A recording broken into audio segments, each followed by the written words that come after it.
안녕하세요. 네, 안녕하십니까. 네네. 저는 미래에셋 자산운용에서 ETF 마케팅을 담당하고 있는 이승원 본부장입니다. 네, 개인들이 ETF를 많이 하는 것 같은데 네. 특별한 뭐 이유가 있을까요? 보통 ETF의 장점이 한 4개가 있는 것 같아요. 실제적으로 이제 간단히 제가 어디 가도 말씀드리는 게 첫 번째, 최소한 10개 종목은 담아야 되지 않습니까? 네. 많게는 뭐 S&P 500 이런 거는 500개 담아야 되는데 이렇게 한 개의 종목을 담지 않고 여러 개의 종목을 한 바구니에 담아서 편안한 가격, 그러니까 가격을 뭐 이 종목은 얼마다 이렇게 보지 않고 살 수 있다라는 부분들이 있고요. 두 번째는 이제 해외 투자할 때에도 거래 편하죠. 왜냐하면 뭐 이게 밤에 기다렸다가 환율이 얼마네, 거래를 어떻게 해야 되네, 뭐 수수료가 얼마네 이런 것들이 필요 없이 그냥 ETF는 항상 이제 저희 시장에서 상장이 되어 있기 때문에 살 수가 있다. 세 번째는 사실 요즘 비자발적 장기 투자라고 해서 많이 하시는 게 한 종목을 하다 보면 사실은 리스크가 있습니다. 그렇죠? 왜냐하면 뭐 본인이 원하지 않게 장기 투자를 해야 되는 리스크가 있는데 뭐 다른 말로 물렸다라고 이제 표현을 합니다. 전문용 물렸다인데 그런 리스크가 확실히 줄어든다는 거죠. 사실 비단 저희 같은 예를 보더라도 2차전지 같은 경우 아마 최근에 LG화학이랑 뭐 SK이노베이션이랑 약간 뭐 소송해서 SK이노베이션 졌다라고 했을 때 제가 봤을 때 게시판이 난리가 났더라고요. 야 이거 2차전지 ETF에 보니까 SK이노베이션이 많은데 어떡하지? 막 이런 것들이 있었어요. 근데 실제 다음날 됐었을 때는 플러스로 끝났고 플러스 된 이유는 당연히 SK이노베이션은 떨어졌죠. 반면에 반사이익으로 LG화학이라든가 삼성 SDI 이런 쪽이 당연히 그걸 이제 메이크업을 해줬기 때문에 그런 ETF의 장점들이 분명히 있다라고 하는 부분들이 있을 것 같고요. 세 번째는 이미 발빠른 투자자분들은 ETF 많이 하신 것 같아요. 한국이 좀 늦은 편일 수도 있습니다. 왜냐하면 전 세계 주식형 펀드의 40%가 지금 이미 ETF로 바뀌었습니다. 우리나라 같은 경우는 시총 대비 저희가 지금 ETF가 한 56조가 조금 넘습니다. 아직 뭐 몇 프로 안 되는 수준, 5%도 안 되는 수준인데 물론 470개의 뭐 ETF가 상장되어 있고 지금 많이 매수를 하고 있지만 아직은 좀 적다라고 하는 부분들이 있고요. 그래서 이제 작년부터 좀 많이 늘었죠. 작년에 실제 한 해 동안 저희가 늘었던 금액 자체가 5.3조에서 9.8조, 4.5조가 늘었고 근데 고무적인 부분들은 개인 투자자의 개인 계좌에서 는 게 아니라 그 부분도 있지만 연금 계좌에서 엄청 늘었어요. 작년에 제가 4.5조다 말씀드렸는데 벌써 2달 동안 2.8조가 들어왔습니다. 2.8조요? 2.8조인데 그중에 연금이 보통 차지하는 비중이 한 3, 40% 정도 되거든요. 그중에 1조는 개인연금, 퇴직연금, IRP에서 연금 계좌에서 들어왔다. 이렇게 볼 수 있을 것 같습니다. 결과적으로 이제 투자자들이 이미 내가 투자할 수 있는 것들, 저금리 기조 속에 내가 투자할 수 있는 수단이 ETF가 상당히 편리하다라는 걸 인지하고 있는 부분이 있는 것 같고요. 두 번째는 말씀드린 것처럼 이제 연금 계좌에서 는 것은 장기 투자 관점에서는 뭐 물론 최근에 이제 증시 변동폭이 있다 보니까 그런 부분들 이미 그래서 투자자분들이 이렇게 또 많은 내용들을 전달해 주시니까 현명하지 않느냐 이런 생각을 좀 많이 했던 것 작년에 액티브가 최초로 나온 걸로 알고 있는데 네네네. 그것도 좀 영향이 있었을까요?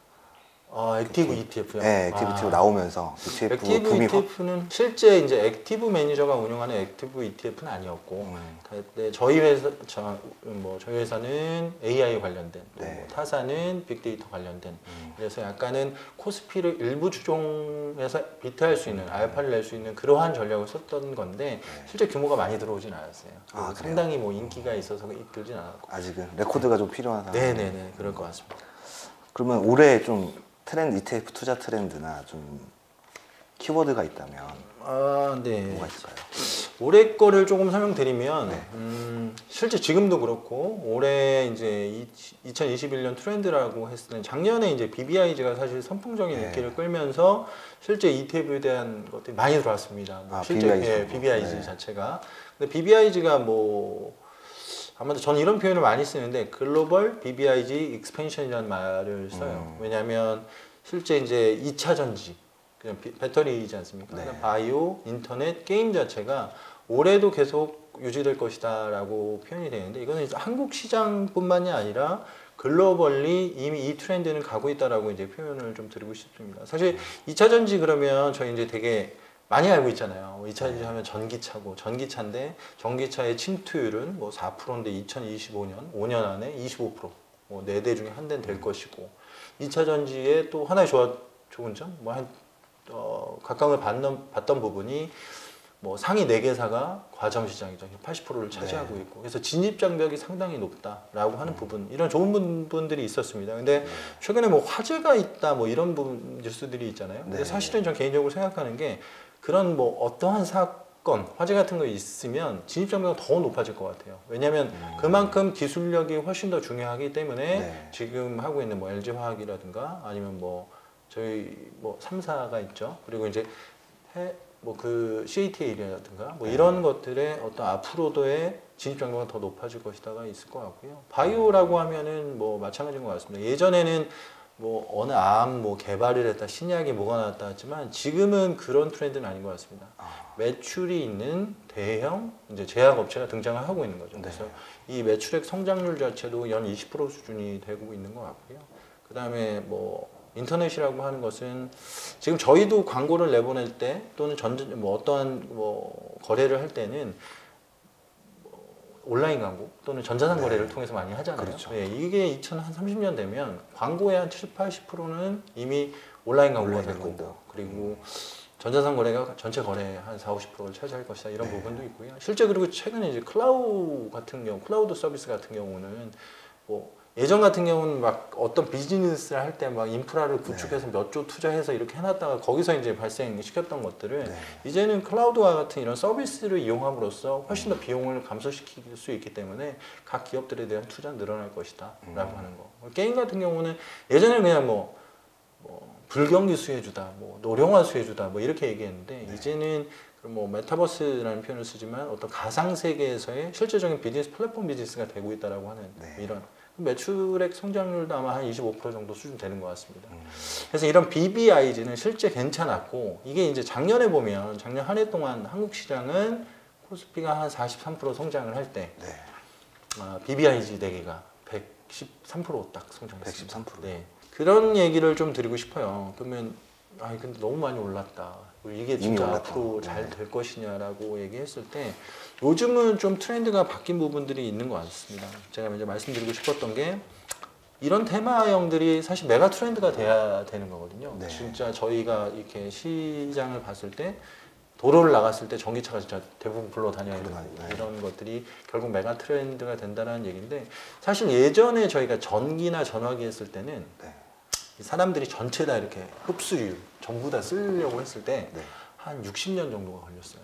전기가 발명되고 모든 사람들이 전기를 쓰고 전화를 쓰고 하는데, 그러다가 이제 에어컨이나 TV, 컬러 TV 같은 것이 나왔더니 요에는 한 40년. 그러니까 또 다 에어컨 쓰고 이제 다 컬러 TV고 선풍기 안 쓰고.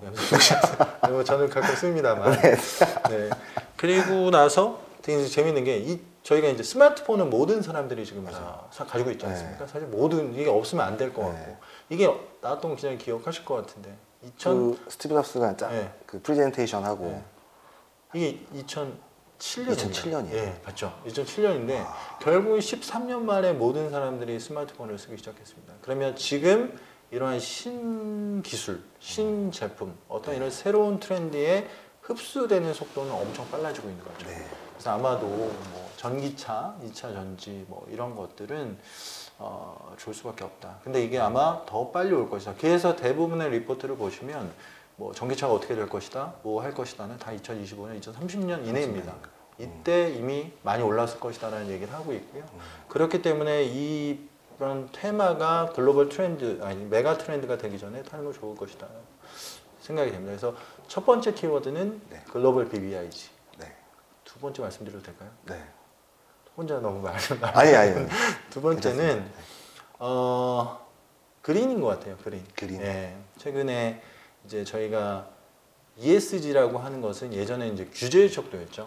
뭐 이제 지배 구조가 어떻게 되고 환경을 어떻게 생각하는 기업에 투자해야 되고 막 이런 내용이었지 않습니까? 근데 이제는 규제가 아닌 투자의 척도가 됐다라고 이렇게 말씀을 좀 드리고 싶습니다. 그래서 아마도 지금 전 세계적으로 또 어떤 트렌드가 작년부터 이제 뭐 바이든이 돼서 이게 아니라 그린과 관련된 내용들이 좀 많이 나오고 있고요.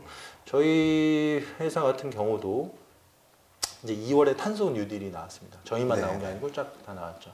근데 이제 탄소 뉴딜은 보시면 이제 기업 이제 포트폴리오 이 풀 자체가 넓어요. 그래서 실제 단기적으로 보면 한국 시장과 거의 비슷하게 움직이지만 결과적으로 그 안에 들어가 있는 이 어떤 기업을 투자하느냐고 봤을 땐 탄소 효율, 탄소 배출과 관련된 것을 스코링해서 결국은 뽑아내기 때문에 네.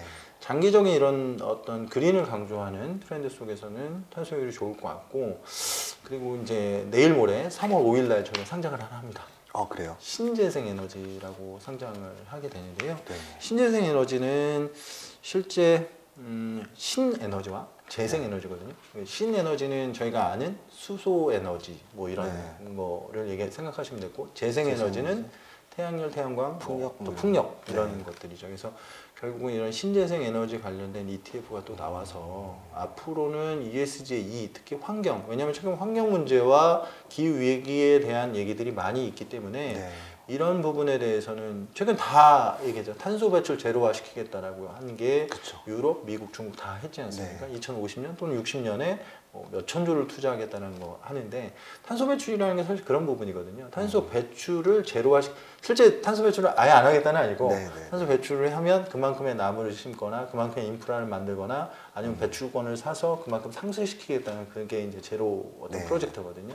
그렇다면 앞으로도 신재생 관련된 에너지는 높아질 수밖에 없다라는 거고, 그리고 이게 아까 제가 이제 빨리 이런 사람들이 흡수된다라고 했는데, 이게 되게 큰 트렌드 큰 변화 중에 하나가 비용 부분이었던 것 같아요. 예전에 재생에너지 태양열 하면은 비용이 석탄, 석유 대비 한 4배가 비쌌습니다. 뭐 메가와트 시당 가격이 100불이 넘어갔어요. 이제 석유나 석탄은 한 25불, 27불. 근데 이제 그리드 패러티라고 표현하는데, 이게 점점 비용이 내려와서 지금 이게 만났습니다. 만났나요? 예, 만나서 똑같이 태양광 또는 풍력을 했을 때 들어가는 비용과 석탄과 석유를 했을 때 들어가는 비용이 같아진 거죠. 그래서 이제는 10년 전만 해도 내비였던 게 그만큼 기술력이 있어서 왔기 때문에 앞으로 지금은 이런 화학 에너지, 석탄, 석유로 일어난 게 한 70% 넘거든요. 근데 이제 2030년, 앞으로 제가 봤을 때 10년 안에 70% 이상은 다시 재생에너지, 신재생에너지 바뀔 것이다. 똑같습니다. 2차 전지도 마찬가지예요. 전기차도. 지금 현재 있는 것들이 결국 90%까지 올라가는데 걸리는 시간은 10년 정도 걸릴 것이다. 이런 리포트들이 있습니다. 그래서 어떤 ESG 관련된 트렌드는, 특히 그 중에서 환경과 관련된 트렌드는 확실히 있다. 이 말씀은 좀 드리고 싶고요. 키워드로만 딱 말씀드리면 나머지는 반도체인 것 같습니다. 반도체. 나머지는 반도체. 세 번째 키워드가 반도체. 반도체. 그래서 BBIG, 그다음에 지금 제가 그린, ESG 말씀드렸고, 반도체 관련된 것들이 2021년도에는 좋을 수밖에 없을 것 같고요. 반도체 최근에 이제 많은 뉴스들이 있지 않습니까? 전기 자동차를 만들려고 했는데 공장이 중단됐다, 이런 내용들도 있는 게 반도체 자체가 품귀 현상이 좀 일어나고 있는 거고, 최근에 사실 반도체는 두 가지잖아요. 메모리랑 시스템 반도체인데, 메모리 1, 2위는 사실 저희 한국의 우수한 기업 삼성전자, 하이닉스가 있기 때문에 메모리 반도체 부분은 그건 것 같고, 시스템 반도체 부분에서 이제 팹리스다, 파운드리다 최근 나오고 있는 부분들이 있는데, 중국도 이 부분을 상당히 가져가려고 하고 있었거든요. 근데 이제 최근에 이제 미중 갈등 속에 조금 반도체가 살짝 하는 부분이 있는데, 그 반면에 반사이익을 받는 게 지금 저희 한국은 삼성전자, 하니까 삼성전자인 것 같고, 그리고 이제 대만의 TSMC가 받고 있는 것 같아요. 근데 삼성전자가 2030 비전이라고 해서 이제 30년까지 133조 원을 투자하겠다. R&D가 한 3분의 2, 그다음에 인프라랑 다 투자 설비를 이렇게 하겠다라고 했는데, 그런 부분들은 반도체도 확실히 좋은 부분들인 것 같아요. 그래서 그런 것들이 저희 ETF 안에 보면 하이닉스나 삼성전자 담고 40% 이상 담고 있는 ETF들이 있어요. 탑10 또는 아니면 IT, 200IT 이런 것들은 두 종목만 40 몇 %거든요. 그러면 살짝 리스크를 해지하면서도 탑10에서는 다른 시가총액 큰 거, 그리고 200IT에서는 그 안에 들어가면 또 LG전자다, 또 저희가 최근에 이제 그룹주로서 각광 받고 있는 애들이 있어서 그런 것들도 하나인 것 같습니다. 최근에 또 비트코인 가상화폐 이슈잖아요. 국내도 비트코인 ETF 가능할까요? 상품이 설정되기가. ETF를 만드는 어떤 상품으로서의 구조상행은 상당히 어려운 부분은 아니에요. 사실은 ETF를 만들기 위해서는 저희가 그 지수가 있으면 되고, 지수만 있으면 ETF는 구현 가능합니다. 그리고 최근에 기자님 아마 질문하신 게 2월 18일, 19일 날 캐나다에서 네, 상장 첫 상장을. 두 개를 시켰습니다. 네. 이 거래량이 불과 뭐 2주도 안 됐는데 네. 1조 2천억이었나? 제가 아마 봤던 게 그 정도까지 된 것 같아요. 수다코는 벌써 한 뭐 두 개 합쳐서 7천억, 6천 몇백억이었던 것 같고. 그래서 그만큼 비트코인에 대한 관심도는 좀 높아지고 있는 상황이라 한국에서도 네. 지금 이제 캐나다가 나왔고 최근에 이제 시카고 옵션 거래소에도 또 ETF를 상장해 달라는 신청이 들어와 있다는 네, 그런 맞아요. 뉴스가 있었잖아요. 네. 근데 한국은 사실 관점 비트코인 관련된 건 관점이 두 가지잖아요. 네. 뭐 앨런 머스크가 얘기한 것처럼 그렇게 얘기하는 또는 캐서린 우드 막 그렇게 긍정적인 것도 있지만 네. 또 마이크로소프트의 또 이제 빌 게이츠나 이렇게 앨런 머스크보다 가난하면 사지 말라고 이렇게 네. 하고 있는 그런 것들이 있는데 그리고 이제 중앙 정부에서는 디지털 화폐를 발행하겠다. 뭐 이 양쪽 이런 양 사이드가 생겼다는 것 자체가 변동성이 지금 높아 있는 부분들이 생긴 것 같고요. 그래서 한국도 못 만드는 건 아닌데 지금 한국은 사실 넘어야 될 것들이 몇 개가 있는 것 같아요. 네. 예, 투자자 보호를 위해 한 거겠지만 아직은 규제가 조금 더 있는 상황이고 하기 때문에 그러나 그런 만약에 이게 조금 올해와 같이 조금 정착이 되는 시장 그리고 이게 좀 이 인정받는 금융 자산으로 인정받는다라고 했을 때에는 네. 만드는 데는 시간이 오래 걸리진 않습니다. 다만 그거를 잡고 있는 규제나 네. 아니면 어떤 제도적인 부분들을 푼다라고 했을 때는 근데 ETF를 하고 있는 입장에서는 뭐 눈여겨 보고 있을 수밖에 없습니다. 네, 네. 네. 왜냐면 뭐 이 시장이 뭐 만약에 이제 형성이 된다라고 했을 때는 분명히 큰 또 시장이 될 수가 있기 때문에 그리고 마지막으로 뭐 네. ETF 투자할 때 좀 유의할 점 좀 이렇게 본부장님께서 소개 좀 말씀하시고 투자에 유의할 점은 제가 이제 많이 말씀드렸는데 최근에 증시의 변동성이 커지고 위아래로 올라가면서 네. 또 이제 하루 1일 거래량의 1, 2위가 독보적으로 또 인버스 2X와 레버리지에 몰리고 있습니다. 네. 근데 이게 사실은 한 방향이었을 때에는 작년에 네. 4.5조 아까 들어왔다고 말씀드렸지만 실제 4.6조가 레버리지 인버스 2X에 들어왔거든요. 인버스 2X 인버스. 인버스로 들어온 네. 거예요. 근데 4.6조인데 4.5조면 뭐 이상한데? 라고 생각하시는데 그게 한 평균적으로 60%를 까먹었어요. 네, 그만큼 하락을 해서 손실을 보셨다는 내용인데 네. 그게 다시금 지금 또 인버스 2X 그러니까 뭐 금리가 올라가면서 인버스 2X에 대한 또는 레버리지에 대한 매수가 수요가 조금 많고 있는 부분들이 우려가 됩니다. 왜냐면 이게 변동성이 많은 어떤 시장 속에서는 방향을 매일매일 맞추지 못하면 그게 일간 변동성이기 때문에 자기 자산의 가치 하락이 동반되거든요. 동반되니까. 네. 그래서 그 부분은 항상 말씀드리지만은 조금 뭐 전체를 그걸 다 투자하시면 안 되고 일정 부분 하시는 것들은 이해가 되지만 좀 우려가 된다라고 하는 부분이 첫 번째고 두 번째는 최근에 일어난 일인데 그 LP 동시효과 네. 시간과 그러니까 LP들이 이제 호가를 제시하는 의무 면제 시간이 있어요.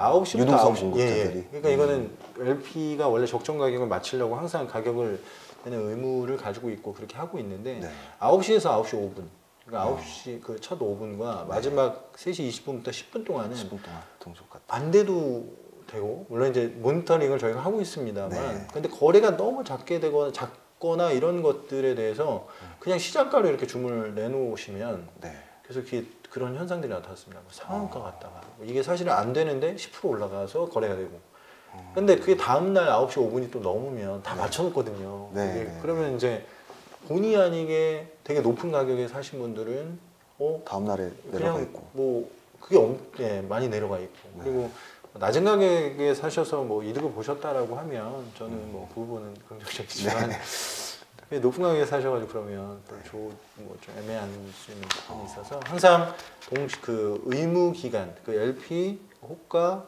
제시 면제 시간 9시간 앞에 10분이랑 마지막 동시효과 때좀 거래를 자제해 주시는 게 좋을 것 같습니다. 그래서 최근에 또 그런 일들이 조금 벌어지고 있어가지고 그래요? 좀 보이더라고요. 그래서 그랬으면 좋겠어요. 네. 감사합니다. 네, 감사합니다.